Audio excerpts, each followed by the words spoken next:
Subscribe to our channel by clicking the subscribe button. Click the bell button and enjoy the latest uploads from our channel. اعوذ باللہ من الشیطان الرجیم بسم اللہ الرحمن الرحیم سورۃ انزلناها وفرضناها یہ ایک عظیم الشان سورت ہے جو ہم نے نازل فرمائی ہے اور اس میں ہم نے اپنی طرف سے کچھ چیزیں فرض کر دی ہیں. یہ شاہانہ انداز کسی اور سورت کا نہیں ہے جو اس سورت کا آغاز ہے کہ یہ وہ عظیم الشان سورت ہے جو ہم نے نازل فرمائی اور اس میں ہم نے احکام مقرر فرمائے. ظاہر بڑے اہم احکام آنے والے ہیں. وَأَنزَلْنَا فِيهَا آيَاتٍ بَيِّنَاتٍ اور اس میں ہم نے نازل فرمائی ہیں اللہ تعالیٰ کی روشن آیات لعلکم تذکرون تاکہ تم نصیحت حاصل کر سکو. الزانیۃ والزانی زنا کرنے والی بدکار عورت اور زنا کرنے والا مرد فَجْلِدُوا كُلَّ وَاحِدٍ مِّنْهُمَا مِئَةَ جَلْدَةٍ ان دونوں میں سے ہر ایک کو 100 کوڑے لگائے جائیں گے، یعنی 100 کوڑے مرد کو اور 100 ہی عورت کو. اور اس میں امپلائڈ ہے کہ وہ اگر شادی شدہ نہ ہو. اس میں ڈیٹیل سے گفتگو انشاءاللہ کروں گا. وَلَا تَأْخُذْكُمْ بِهِمَا رَأْفَةٌ فِي دِينِ اللَّهِ اور دیکھنا اللہ تعالیٰ کی طرف سے یہ سزا اسٹیبلش کرتے ہوئے، یہ حدود جاری کرتے ہوئے تمہارے دل میں کسی کے لیے نرمی نہ آ جائے. جو صحیح بخاری اور صحیح مسلم کی متفق علیہ حدیث ہے اور مشکات میں بھی موجود ہے، حدود میں جو نرمی کرنے والے معاملات ہیں اس چیپٹر کے اندر، کہ آپ صلی اللہ علیہ وسلم کے پاس ایک فاطمہ نامی عورت، اس کی چوری کا مقدمہ پیش کیا گیا اور اس کے لیے سفارش کی گئی اسامہ ابن زید کے ذریعے سے. تو آپ صلی اللہ علیہ وسلم سخت جلال میں آئے. آپ صلی اللہ علیہ وسلم کے لیے اسپیشل ممبر رکھا گیا. آپ نے اصحاب کو خطبہ دیا علیہم رضوان اور کہا تم سے اگلے لوگ اسی لیے ہلاک ہو گئے کہ ان کے اشرافیہ کے لیے اور قوانین ہوتے تھے اور غریب لوگوں کے لیے اور. اللہ کی قسم اگر میری بیٹی فاطمہ بھی چوری کر دیتی تو میں اس کے بھی ہاتھ کٹوا دیتا. تو آپ صلی اللہ علیہ وسلم نے، اور پھر آپ صلی اللہ علیہ وسلم نے اس میں صحابہ کرام کو ڈانٹا کہ تم اللہ کے حدود کے معاملے میں مجھ سے نرمی کا مطالبہ کرتے ہو. تو آپ صلی اللہ علیہ وسلم رحمت للعالمین تھے، کوئی شک نہیں ہے، لیکن جہاں اللہ کی حدود آتی تھی وہاں پھر رحم والا معاملہ نہیں ہوگا، بلکہ پھر اللہ تعالیٰ کی جو حدود ہیں ان کو اسٹیبلش کرنا ہوگا، ان کو جاری کرنا ہوگا. تو یہ دو الگ چیزیں ہیں، ان کو بات کو سمجھیں. تو یہاں قرآن حکیم میں ہے کہ ذرا تمہارے دل میں نرمی نہ آئے، ذرا رحم نہ آئے اس معاملے میں اللہ کے دین کی اس سزا کو اسٹیبلش کرتے ہوئے.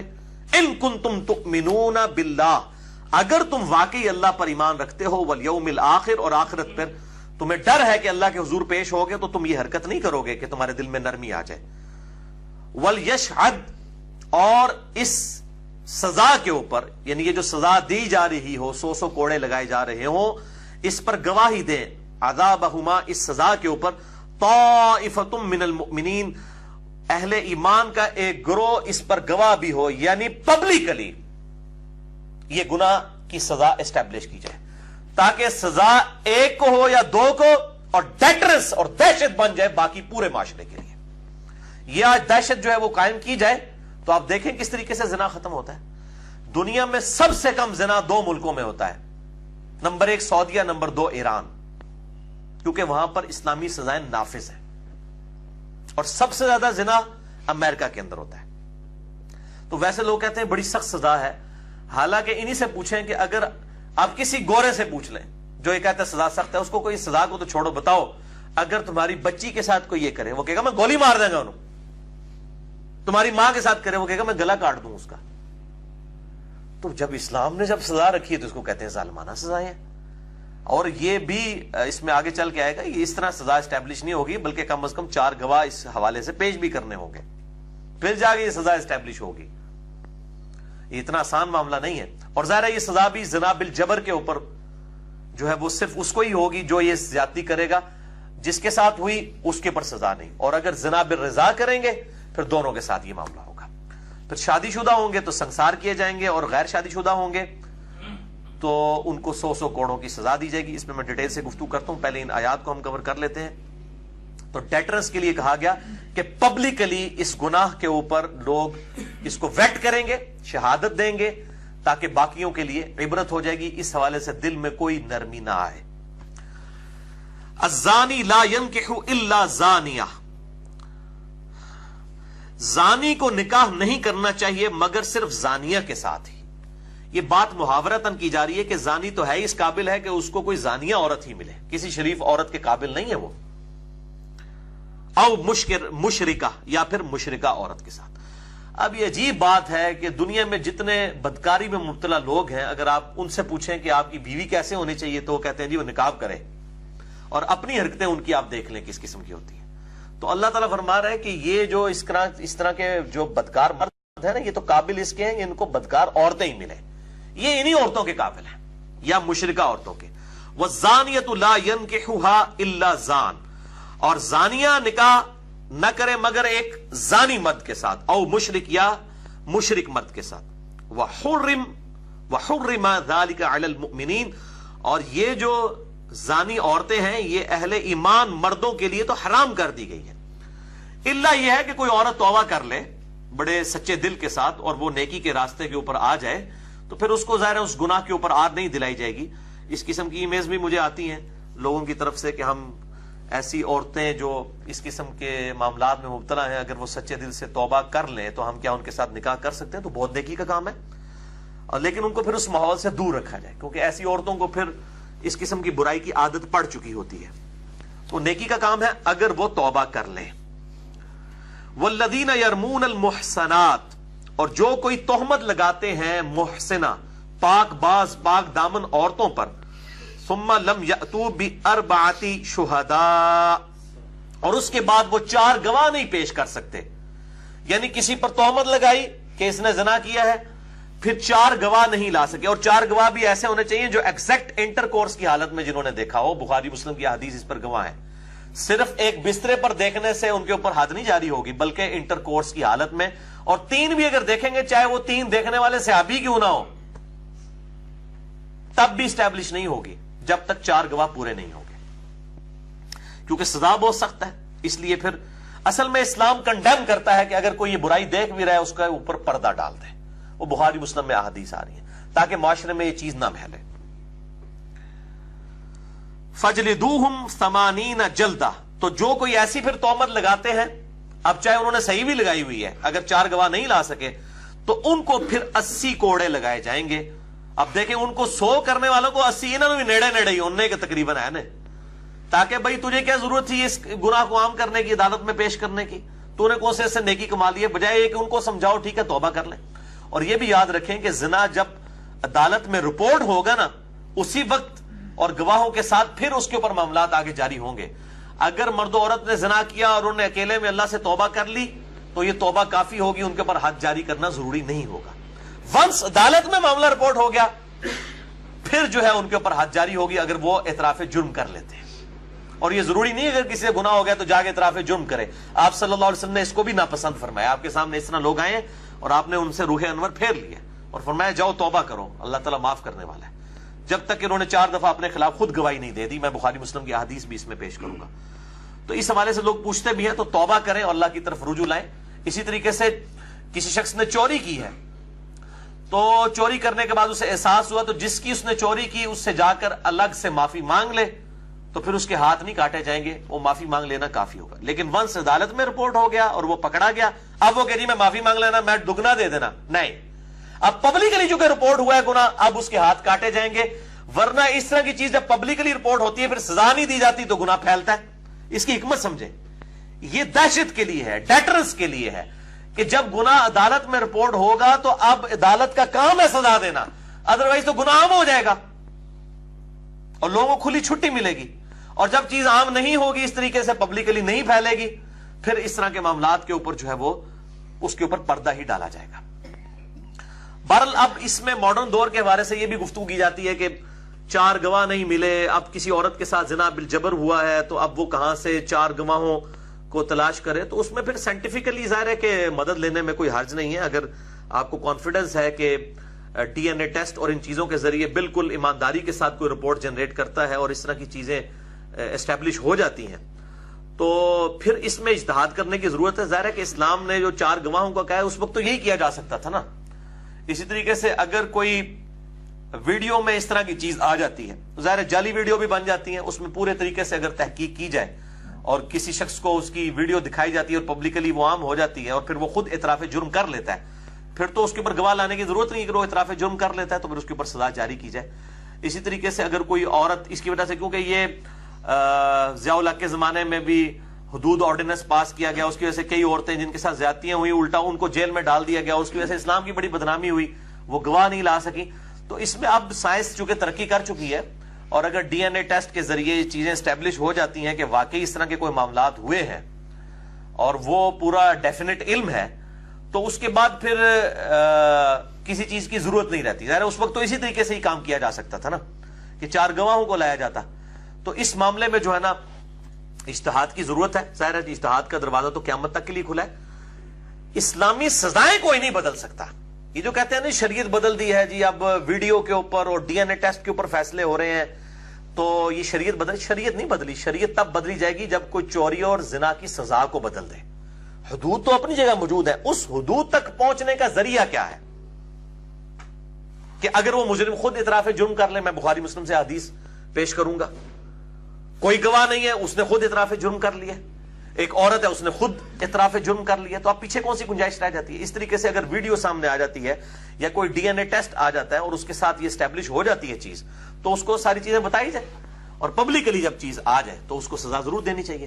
ورنہ اگر کسی کے ساتھ ایسا معاملہ ہو گیا ہے، اس کے اوپر پردہ رکھتا ہے، تو ظاہر ہے وہ زیادہ بہتر ہے. اور اب تو میڈیا کا دور ہے، الٹا مصیبت ہی پڑ جاتی ہے، یعنی وہ اس طریقے سے پھر جو ہے بدنامی زیادہ ہو جاتی ہے. تو اسلام کی جو حکمت ہے کہ گناہ جو آئے اس طرح کا گناہ، تو اس کے اوپر پردہ ڈالنے میں ہی عافیت ہے. ادروائز جو ہے وہ معاملات بہت زیادہ بگڑ جائیں گے. تو میں یہ مطلب یہاں پر اس حوالے سے گفتگو ضروری سمجھتا تھا، اپنا پوائنٹ آف ویو سامنے رکھ دیتا.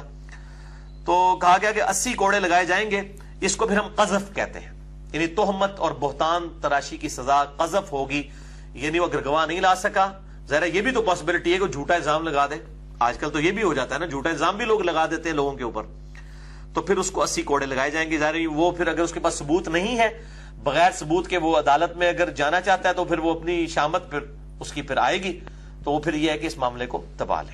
یہ کوئی نیکی نہیں ہے کہ وہ جا کے نہیں جی میں خود دیکھا ہے، میں قسم چکنا پاوے، تو جنی مرضی قسم چک، گواہی لانی پڑے گی، کوئی پروف پیش کرنا پڑے گا. 4 گواہ لے کے آئے یا کوئی اتنا سٹرونگ ایویڈنس ہو کہ جو اس کا قائم مقام اس حوالے سے بن جائے.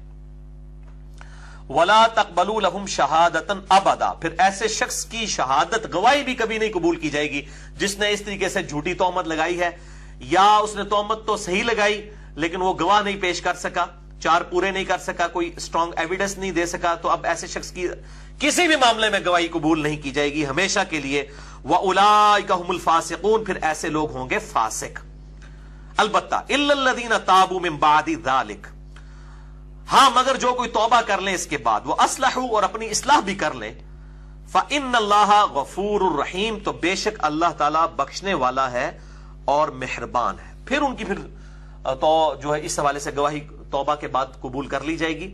اور اسی کانٹیکسٹ میں بخاری اور مسلم میں احادیث موجود ہیں جو سیدہ عائشہ کے اوپر رضی اللہ تعالی عنہا وعلیہ السلام کے اوپر تہمت لگائی گئی. حدیث افک اسے کہتے ہیں، حدیث الافک. افک کہتے ہیں الٹا کر دینے کو، تہمت لگانے کو، الزام تراشی کرنے کو. تو سیدہ عائشہ کے اوپر جو تہمت لگی بڑی ڈیٹیل سے حدیث بخاری اور مسلم دونوں میں موجود ہے، اور اس حدیث کو انشاءاللہ ہم اگلے لیکچر کے اندر ڈیٹیل کے ساتھ کور کریں گے. اسی کانٹیکسٹ میں سنن ابی داؤد اور جامع ترمذی میں موجود ہے، مشکات میں انٹرنیشنل نمبر کے مطابق 3579 نمبر 3579، کہ سیدہ عائشہ پہ جن 3 اصحاب نے تہمت لگائی تھی، 2 مرد اور 1 عورت.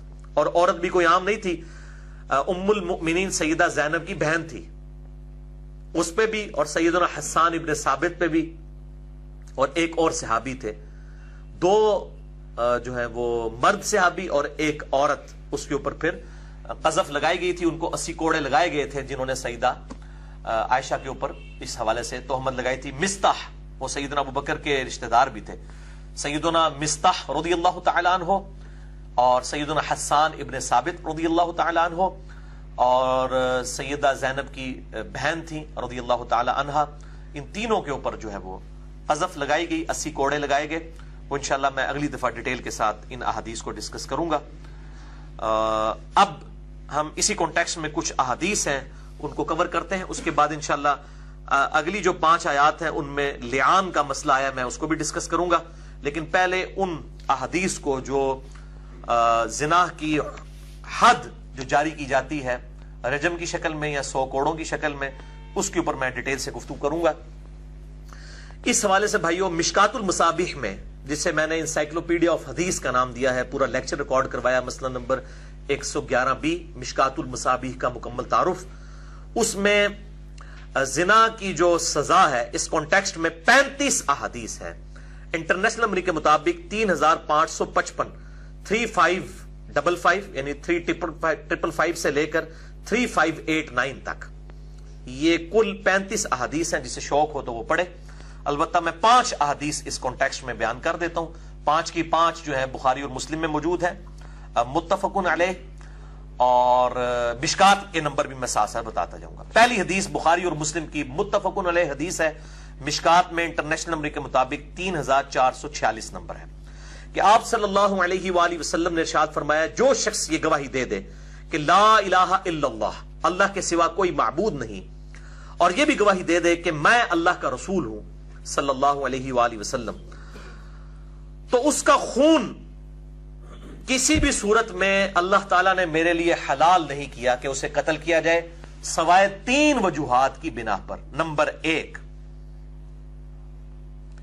جان کے بدلے جان، یعنی اگر اس نے کسی کو قتل کیا ہے تو اس کے بدلے میں اس کو قتل کیا جائے گا، وہ مسئلہ نمبر 28 میرا ریکارڈ ہے، اور مسئلہ نمبر 86 بھی، قتل مسلم کی سزا کے اوپر خودکش حملوں کی شرعی حیثیت کیا ہے، اور آج کل جو جہادی تنظیمیں ہیں اس کے حوالے سے مسئلہ 28 اور مسئلہ 86۔ دوسرا، آپ صلی اللہ علیہ وسلم نے فرمایا، شادی شدہ زانی مرد و عورت ان کو بھی قتل کیا جائے گا سنسار کر کے، یعنی پتھروں کی بارش کر کے، ان کے اوپر پتھر مار کر، زمین میں گڑھا کھود کر۔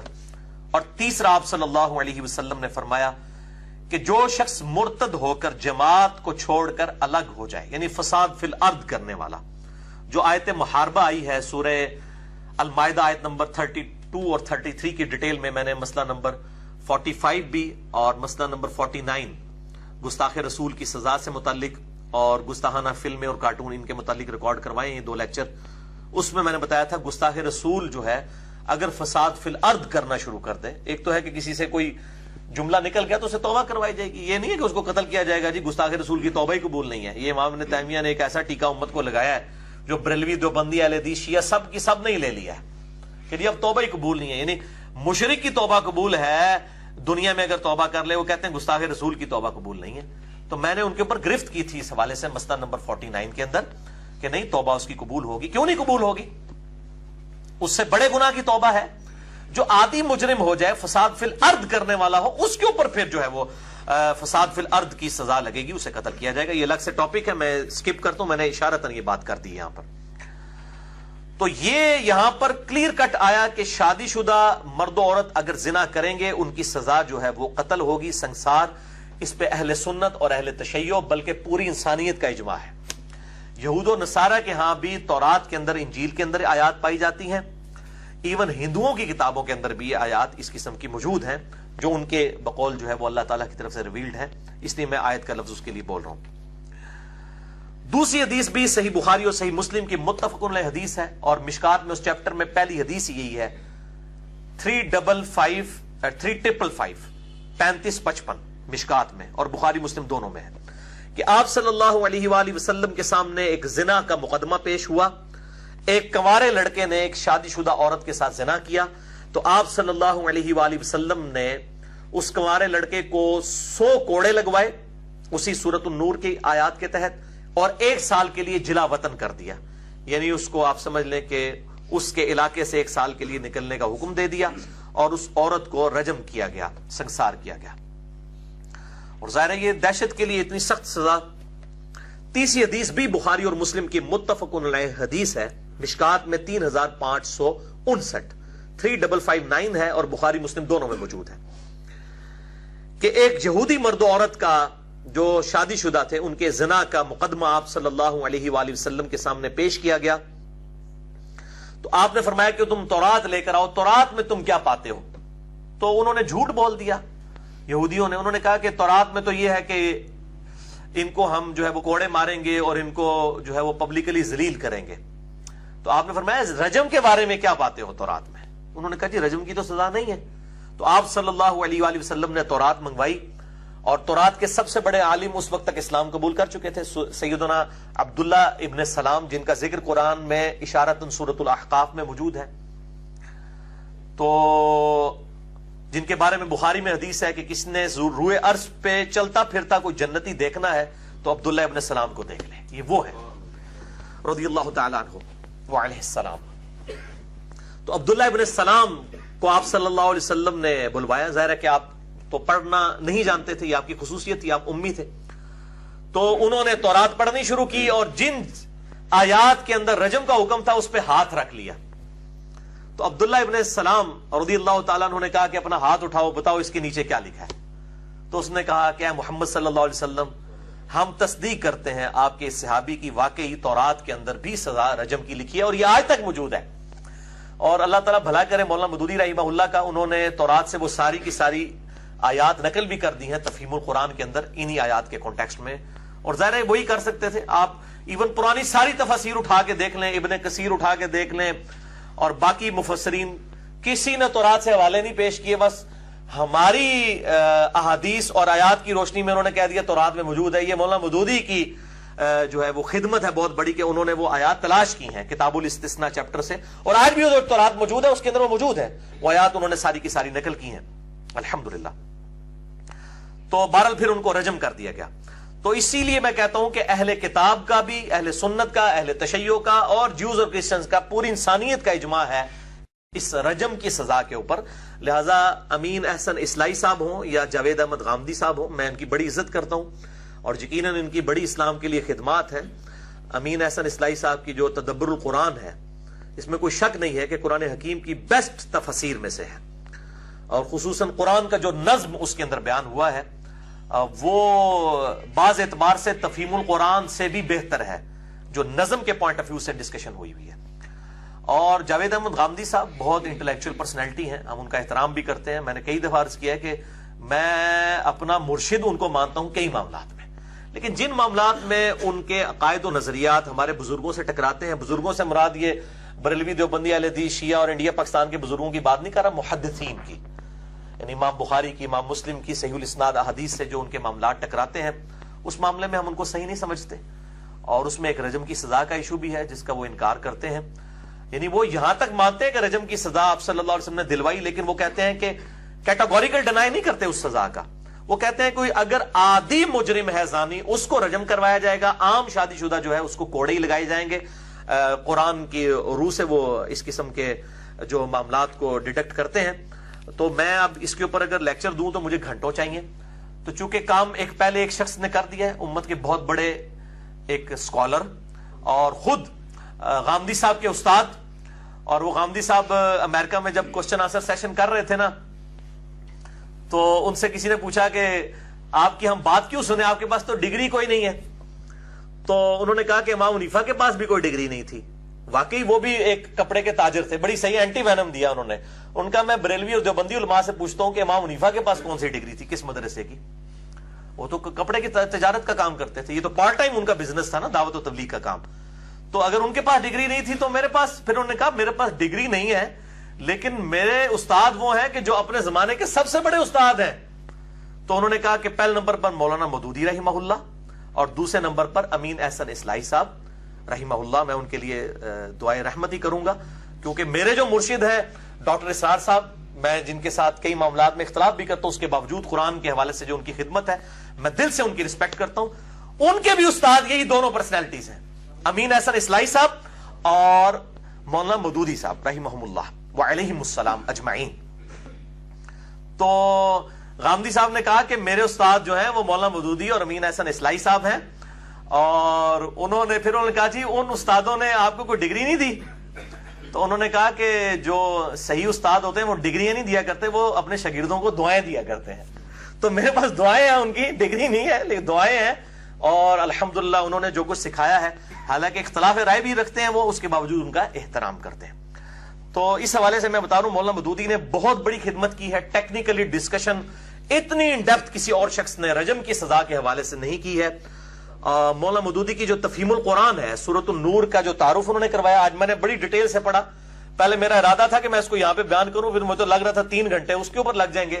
تقریباً 30 سے 40 صفحے انہوں نے ڈسکشن کی ہے سورۃ النور میں رجم کی سزا سے متعلق جتنے اختلافات ہیں. پھر انہوں نے تورات سے، انجیل سے، ہندوؤں کی کتابوں سے، قرآن حکیم سے، بخاری مسلم سے احادیث کراس ریفرنس کے طور پر جو ہے وہ کی ہیں. اور اس حوالے سے جو رجم کی سزا کے حوالے سے سورۃ النساء کی آیات سے کچھ لوگ اس کا رد کرتے ہیں، اور ان سورۃ النور کی آیات کی روشنی میں انہوں نے ایک ایک چیز کا بڑا انٹلیکچوئل جواب دیا ہے. بہت بہترین کام کیا ہے مولانا مودودی نے، اور میں مطلب ان کی تعریف کیے بغیر نہیں رہ سکتا. اس حوالے سے اتنا بڑا کام کسی نے نہیں کیا. اور ڈاکٹر اسرار صاحب نے بھی بیان القرآن کے دوران امین احسن اسلائی صاحب کے لیے دعا کی کہ اللہ تعالیٰ ان کی غلطیوں کو معاف کرے جو اس حوالے سے ان سے ہوئی ہیں. بال ان کی جو اسلام کے لیے خدمات ہیں وہ اپنی جگہ. تو میں اس لیے یہ لینیٹ گوشہ رکھتا ہوں غامدی صاحب کے لیے اور اس طرح کے انٹلیکچوئل لوگوں کے لیے کہ اس وقت میرے بھائیوں ان انٹلیکچوئل پرسنالٹیز کے خلاف پورے پراپوگنڈا کرنے کے باوجود تمام مکاتب فکر کی طرف سے ان کے ویورز کی تعداد بڑھ رہی ہے. اس کی وجہ یہ ہے کہ ان کی کئی باتیں واقعی اتنی مضبوط ہیں جس میں ان باتوں میں وہ حق پر ہیں، اور جب لوگ ان کا رد کرنا شروع کرتے ہیں تو کیٹاگوریکل ڈینائی شروع کر دیتے ہیں. حالانکہ اپنے بزرگوں کا ان کی غلطیوں سے بھی کہتے ہیں نہیں ان کی اسلام کے لیے خدمات ہے. تو میں کہتا ہوں ان لوگوں کی اسلام کے لیے خدمات نہیں ہے تو ان سے تو گستاخانہ عبارات بھی وہ ثابت نہیں جو آپ کے بزرگ بابوں نے کی ہیں. تو آپ اختلاف رائے رکھیں. میرے غامدی صاحب کے خلاف کلپ چڑھے ہوئے ہیں، reply to Javed Ahmad Ghamidi on shake hand with woman. اس پہ میرا کلپ چڑھا ہوا ہے، ہزاروں لاکھوں لوگ دیکھ چکے ہیں یوٹیوب اور واٹس ایپ کے ذریعے.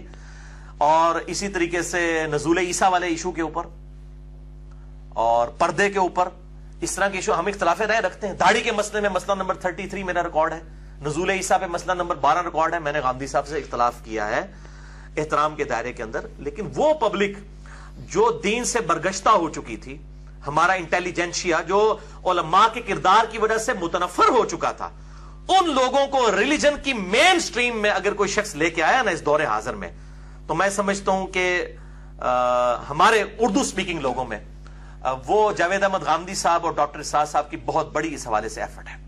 باقی علماء بھی ہیں، ڈاکٹر ذاکر نائک بھی ہیں، احمد دیدار صاحب بھی ہیں، اور لوگ بھی ہیں. لیکن اردو لینگویج میں یہ 2 پرسنالٹیز بہت اہم ہے. اختلاف رائے رکھیں جس طرح وہ بھی اختلاف رائے رکھتے ہیں، پوری ڈاکٹرائن سے اختلاف رائے رکھتے ہیں مودودی صاحب کی، اس کے باوجود ان کا احترام بھی کرتے ہیں. تو آپ اختلاف رائے رکھیں علمی دلائل کے ساتھ. جس طرح وہ کہتے ہیں کہ جی میں علمی دلائل رکھتا ہوں، جس نے ایگری کرنا کرے، جس نے نہیں کرنا نہ کرے. تو یہ کہتے ہیں نا جی ہمارے علماء کے لیے نرم گوشہ نہیں رکھتا تو یہ غامدی صاحب کے لیے کیوں رکھتا ہے. میرے بھائی آپ کے مولوی دین سے روٹی کما رہے ہیں اور دین کو جان بوجھ کے بدل رہے ہیں، اپنی کتابوں کو نہیں مانتے ہیں، اس لیے ہم ان کے ساتھ زیادہ سخت رویہ رکھتے ہیں کیونکہ وہ دینی پرسنالٹی ہونے کا دعویٰ کرتے ہیں. جبکہ غامدی صاحب کے اندر اس طرح کی چیزیں موجود نہیں ہیں. جہاں پر ان کو غلطی لگی ہے تو وہ تعویل کی غلطی لگی ہوئی ہے، یقیناً لگ سکتی کسی شخص کو. پھر وہ اینڈ پہ کہتے ہیں یہ میرا موقف ہے. وہ کسی کی تکفیر نہیں کرتے، کسی کو اسلام سے باہر نہیں نکالتے ہیں. لیکن باقی مکاتب فکر کے علماء جب رد کرتے ہیں تو باقیوں کو اسلام سے ہی باہر نکال دیتے ہیں، تکفیر کرنا شروع کر دیتے ہیں. لہٰذا اس حوالے سے اگر کمپیریزن کیا جائے تو پھر ہمیں ان کو بینیفٹ آف ڈاؤٹ دینا پڑتا ہے علماء کے مقابلے پہ. پہلے اپنی اخلاقی اقدار اور اپنا ایٹیچیوڈ غامدی صاحب والا کریں، پھر ہم سے توقع کریں کہ ہم ان کے لیے پازیٹیو الفاظ استعمال کریں گے. جب آپ کے اخلاقی اقدار گرے ہوئے ہیں اور آپ اس حد تک ہٹ درمی کا شکار ہیں کہ آپ جو ہے وہ قرآن و سنت کو واضح دلائل کو بدل دیتے ہیں اور فرقوں کے نام کے اوپر آپ مسجدوں کو الگ کر کے مسلمانوں کی تکفیر کر کے روٹی روزی اور قربانی کی کھالیں، فطرانے، چندے یہ اکٹھے کرتے ہیں، تو ظاہر ہے پھر آپ کس طریقے سے ان لوگوں کا مقابلہ کر سکتے ہیں. اپنے آپ کو پہلے ان چیزوں سے آزاد کریں، پھر آپ کو اس طرح کا ٹائٹل بھی دیا جائے گا. تو میں بات کروں کہ غامدی صاحب کے خلاف پورا پراپوگنڈا کرتے ہیں یا رجم کے اوپر. اب ظاہر ہے کہ یہ سارے کا سارا اب یہ بھی جو میرے کلپ چڑھ رہے ہیں یہ غامدی صاحب کے خلاف ہی چڑھ رہے ہیں بیسیکلی. تو میں ان کی پازیٹیو چیزوں کو پازیٹیو سمجھتا ہوں. ان کو بھی میں مشورہ دوں گا کہ تفہیم القرآن کو، اپنے استاد کی کتاب کو، قرآن کی اس تفسیر کو، اس کا PDF ہم نے اہل سنت پاک .com پہ بھی رکھا ہوا ہے، اس کو ایک دفعہ دوبارہ پڑھیں اور نظر ذہانی فرمائیں اس حوالے سے. باقی ان تمام چیزوں کے باوجود ہم ان کا احترام کرتے ہیں. تو میرے بھائیوں